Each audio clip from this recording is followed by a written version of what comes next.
Hey guys, welcome back to another video. It's your boy Corey, man. We back in here. We got this video right here. We got wrestling moves wasted on failed wrestlers. I just put wasted on wrestlers. It's basically the same title. Let me read on my screen. No, I'll just wait for a second. It'll pop up. What do you mean it'll pop up? Yeah, we got it. We got it, y'all.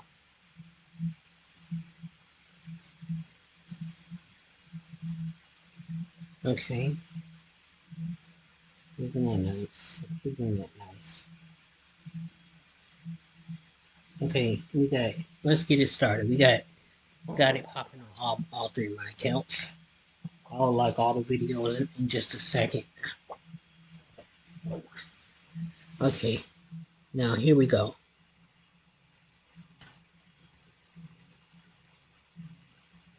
I'm Chris. And I'm Jeff. And we're the Danger Bros.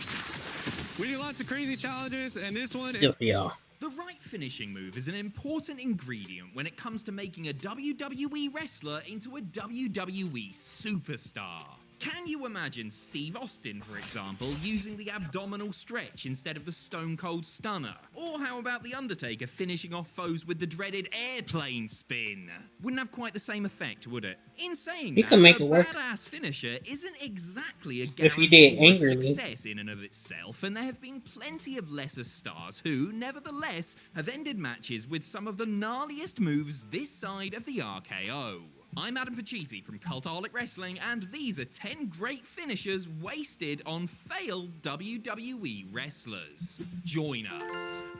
Number 10, Sean O'Haire and the Widowmaker. Sean O'Haire seemingly had it all. He had the killer look, quite frankly ridiculous athletic ability, and at one point at least, an intriguing character that drew people in. A graduate of the WCW power plant, O'Haire was permitted to show off the full extent of his incredible high-flying ability during the company's dying days, regularly busting out springboards and his shockingly graceful swanton or Swanton bomb, which he used as a finisher. In WWE, he was instructed to tone things down significantly and wrestle less like a cruiserweight, but he still had a cracking finisher.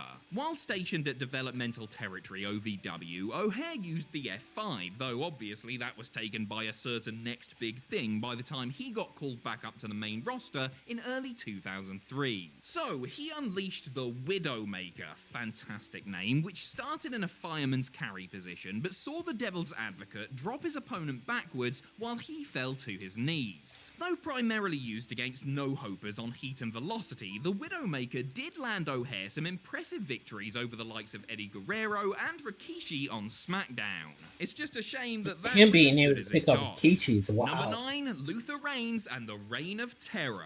Luther Reigns was, in many ways, as generic a WWE star as they come, especially for the ruthless aggression era that he was a part of. He was big and jacked and wore black trunks and boots and wrestled like a lumbering big man fresh out of OVW would be expected to. Looks like a Partnering with Brock Mark Lesnar. Jindrak and Kurt Angle for a brief period, WWE had high hopes for Luther and positioned him strongly, even booking him in singles feuds against Eddie Guerrero and The Undertaker. He never quite put it all together, and his WWE main roster run lasted less than a year all told, but if nothing else, he did have a really effective finisher. Dubbed the Reign of Terror for added punishment, I presume, it started out with him holding his opponent in a reverse DDT position and trapping one arm, before quickly spinning them out so they took a whiplash front bump. Like a hybrid DDT neckbreaker combination, the Reign of Terror looked very much like a knockout blow.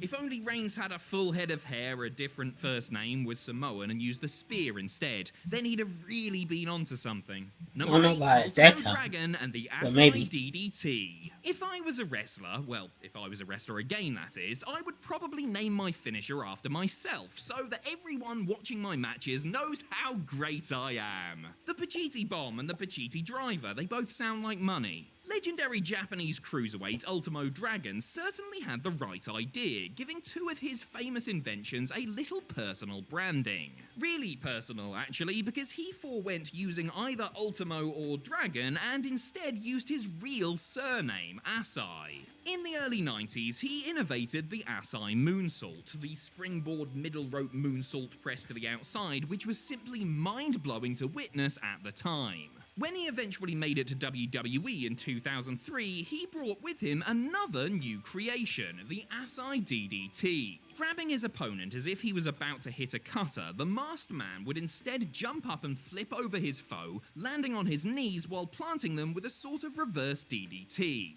Or a standing sliced bread number 2, if you prefer. Sadly, the Asai DDT didn't propel Looks like the Dragon move to that WWE glory, and his Kalisto brief stay used. was spent mostly on C-show velocity. Number 7, Mark Mero and the TKO.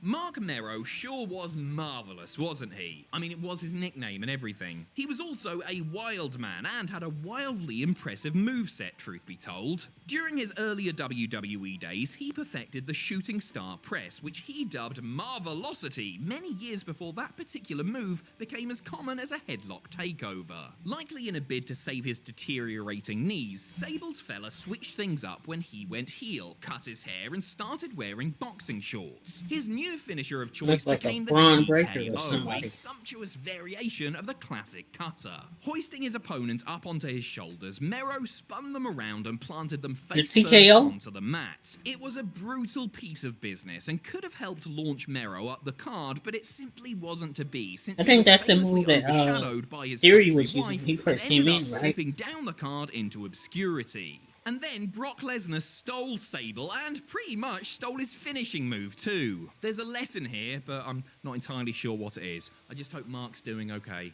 Number 6, Simon Dean and the Curb Stomp. During his days as Blue World Order member and wannabe superhero Nova, Mike Bucci would routinely invent, or at Mike least Bucci. in Japan, wacky and wonderful moves that even the seemingly more educated ECW fans hadn't seen before. The so-called innovator of offense and most imitated man in professional wrestling completely changed his entire act in order to make it to mainstage WWE, transforming from long-haired comic book reader to goofy fitness freak. The look, gimmick, and overall wrestling style may have been different, but Bucci retained his penchant for impressive finishers. At first, Dean used the Simonizer, which started off looking like he was going for the old angle slam, only to snap his opponent backwards before seamlessly floating over into a cover. Then later in his run, Seems like a Simon Samoan switched drop. it up to the deadly curb stomp. And I mean like genuinely deadly, because if you put somebody on their stomach, pulled their arms behind their backs, and then stomped their face into the ground, it might actually kill them. So please don't try it at home. Just leave it to the professionals, like the purple-clad pound shot Richard Simmons guy here. Number 5, Tyler Rex and the Burning Hammer.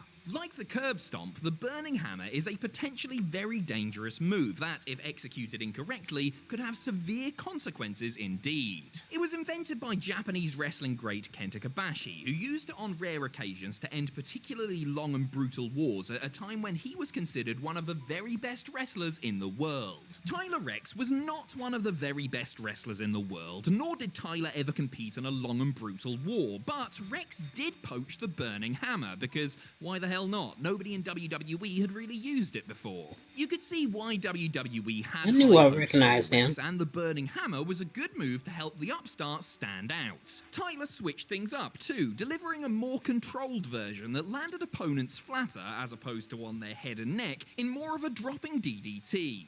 Rex was allegedly forced to change the finisher after a request from a stern John Cena, who witnessed a bungled up version that ended up looking too similar to his own FU. Number 4, Marcus Corvon John Cena and wasn't the even doing Pounce. nothing. Many WWE In stars, 2012. past, present, and no doubt He's future, getting his ass whooped utilise by the Brock spear Lesnar. as their finishing move, and with good reason. It's as simple as moves come, but done right, few look as impactful. And since it's been used by the likes of Edge, Goldberg, and Roman Reigns on their way to superstardom, fans buy it as the real deal too. In a fair and just world, Monty Brown's Pounce would be right up there with the spear, and Brown, or Marcus Corvon to use his WWECW moniker, would have pounced his way to a World world title or 12. The Looks like a ultra-charismatic Bobby former Lashley. NFL player turned the wrestling ring into the Just not gridiron as by big. whipping his opponents into the ropes, hitting the adjacent ones, More and like a Michael absolutely Tarver. battering the poor sods with a full-on football tackle that sometimes came close to knocking them clean out of the ring. The alpha male never truly got his due for various reasons, but his finisher lingered long in the memory, even if Monty has since retreated to the Serengeti. Besides, it's just fun to say, the pounce! Period. Number 3, A-Train and the Trainwreck. WWE were positively determined to get Matt Bloom over, repackaging him with various gimmicks and giving him sustained pushes, despite the fact that he didn't exactly set the world on fire as a singles performer. In the early 2000s, Albert turned into A-Train and was positioned solidly in the upper mid-card of the SmackDown roster. The trunks and grotesquely hairy back weren't the only things helping to distinguish him from his former guys, as A-Train also sacked off the Baldo Bomb in favour of the Trainwreck. Now, I'm sure you're all expecting me to make some crap joke about how Bloom's WWE career itself was a bit of a train wreck, but I think we're all better than that, aren't we? Actually, no, we're not. But the Trainwreck was a significant improvement on the Baldo Bomb. Putting his opponent over his shoulders as if to powerbomb them, he then jumped in the air and dropped to his knees, landing them in a vicious backbreaker. It was very simple, yet highly effective, but looks like the unfortunately, it couldn't Dominator stop the or A-Train the from driving right off the tracks. Bobby Lashley There it does, is. Number or he was doing for a while. He was doing that in the flatline when he would 2, Darren tap his Young shoulder and and the then gut he would check. fall. Darren Young had many of the tools required to make it big, though he perhaps didn't get the requisite opportunities to become a star in his own right while Darren working Young for was gay. WWE.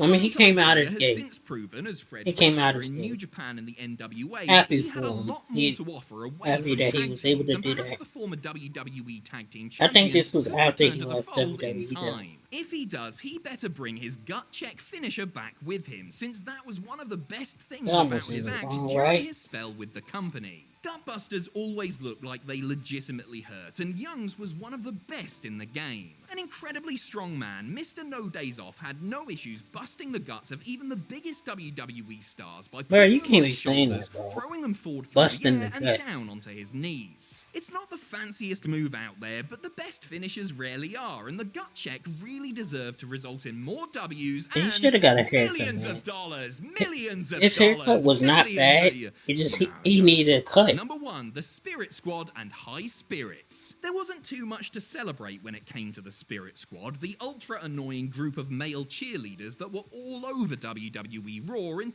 2006. Though they won the World Tag Team titles and were placed in major storylines and even headlined a friggin' pay-per-view, their greatest contribution to the product was getting routinely pummeled and humiliated by D-Generation X. If nothing else, they at least took advantage of their strength in numbers and came up with a brilliant 5-man finisher.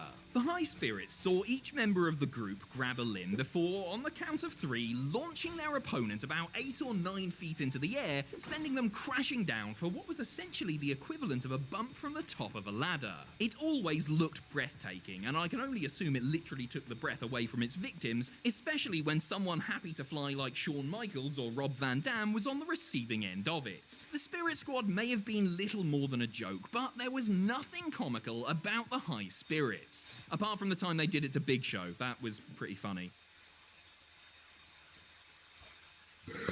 Hello everyone, Maven here. I thought that was Kurt Angle. I can't stand the Maven. I hate when he get on social media. Such an old piece of, you know. I hate you.